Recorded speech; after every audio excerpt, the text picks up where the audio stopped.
7ই June মুক্তি পেয়েছে কৌশিক গঙ্গোপাধ্যায় পরিচালিত সিনেমা অযোগ্য। সুরিন্দর ফিল্মস প্রযোজিত এই সিনেমায় ঋতুপর্ণা সেনগুপ্ত ও প্রসেনজিৎ চট্টোপাধ্যায়কে অভিনয় করতে দেখা গিয়েছে। ঋতুপর্ণা প্রসেনজিৎ জুটির 50তম ছবি হল অযোগ্য। অযোগ্য সিনেমার ট্রেলার থেকে গান সবই সাড়া ফেলেছে বিনোদন দুনিয়ায়। ঋতুপর্ণা প্রসেনজিৎ জুটির ম্যাজিক দেখার জন্য দলে দলে মানুষরা সপ্তাহ শেষে ভিড় জমাচ্ছেন প্রেক্ষাগৃহে।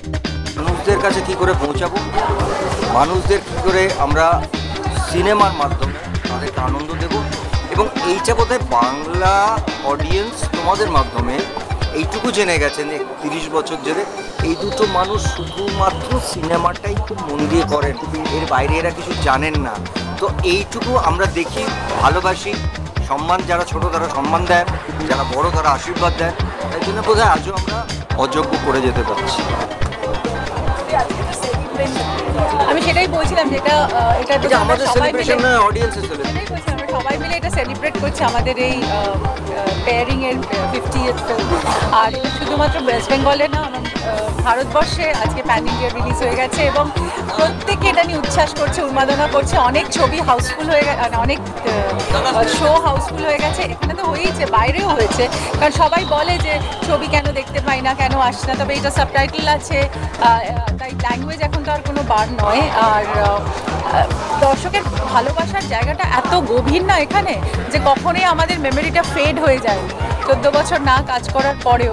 তো এটাই হচ্ছে, বলে না যে মানে এই জুটিটার একটা ইটার্নাল কোয়েস্ট আছে বা একটা কিউরিওসিটি থাকবে, যেটা কিনা বারবার আমাদের ফিরিয়ে আনবে। কারণ এই জুটিকে সবাই ভালোবাসে, কাঁদতে, হাসতে, প্রেম করতে, ঝগড়া করতে দেখতে। So it is like that.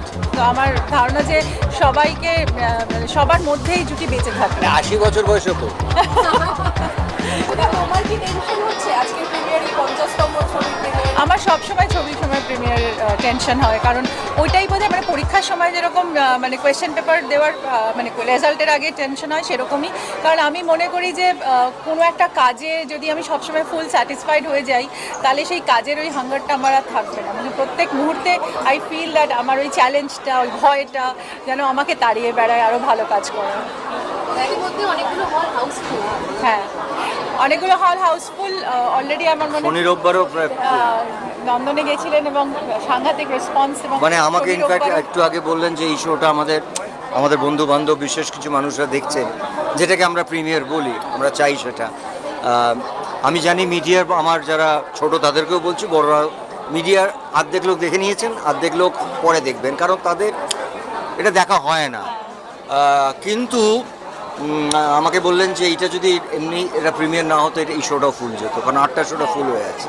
এর আগের শোটা ফুল গেছে একটু আগে। তো এইটাই তো দরকার, এটাই তো আমরা চেয়েছিলাম, কারণ এটা একটা ঐতিহাসিক মুহূর্ত। আর আমরা ব্লেস কৌশিকের সঙ্গে কাজ করা, পরপর দুটো ছবি। অ্যাবসলিউটলি। আর কৌশিকদা মানে অবশ্যই আমাদের ভারতবর্ষের একজন শ্রেষ্ঠ পরিচালক, যার কাজের সঙ্গে সবাই যুক্ত থাকতে চায়। অযোগ্য আমার মনে হয় কৌশিকদারও জীবনের একটা শ্রেষ্ঠ কাজ হয়ে থাকে। কত ভালো লাগে না, রানে একটা ইয়াং বাচ্চা ছেলে ছিল যখন আমরা জামাইবাবু জিন্দাবাদ করেছি। এখন দে আর ভেরি বিগ, মানে দাম দে কর্পোরেট, রাইট? কিন্তু আমরা দুজনে কনস্ট্যান্ট রয়ে গেছি, মানে এখন ওই বুম্বাদা ঋতুদি। তখন স্টুডিওতে এসে একটা, তখন সেরকম অফিসে ছিল না, আজকে তো বিশাল অফিস, সবকিছু। আমারও ভালো লাগে যে এই গ্রোথটা দেখতে। আমরা দেখেছি না এদের গ্রোথটা, so we feel proud through generations, আমার মনে হয়, and obviously very proud of it.